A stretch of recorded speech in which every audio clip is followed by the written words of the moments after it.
All right, welcome to this week's updates in under 2 minutes, 27th of July. Update number one, there's new granular rules available in DPA. So you'll see these new rules where you can actually make things a lot more granular. For example, is there availability in a certain color? Is there availability of the product in a certain area or region? Before, all you could do was in stock, out of stock. Now you can make things a lot more granular. So check this out if you're running DPA ads. Update number two is we're seeing a lot of disapprovals and deleted ads happening across accounts in the last sort of week. Now, with deleted ads, this has happened in 3 accounts that we've seen through students and clients that we're working with where you're seeing this notification. It looks like the Facebook engineers are up to something in the background, and anytime they're doing new rollouts or new updates, of course, the platform gets a bit buggy. So be aware that this may be happening, and if it does, it is a bug.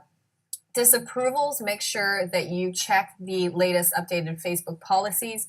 Make sure that you are across the negative feedback or positive feedback that you're getting across your ads.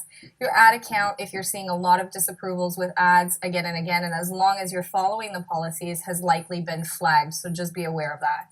Update number 3, optimizing for page views is now available. So before, you could only really run link clicks, and if you wanted to track people landing on that specific landing page, you would have to add an event such as view content or create a custom conversion. Well, now, because you couldn't optimize for page view, however, now you can actually optimize for page views. What's the difference between a link click and a page view? Well, lots of people are going to click on your ad, but they're not necessarily going to wait for your landing page to load. It could be that it takes too long. It could be that it was a bit clickbaity and it lost the sense and they bounce out. So that is why you may want to optimize for people actually waiting to load the landing page that you're directing them to. And those are the 3 updates for this week to be aware of.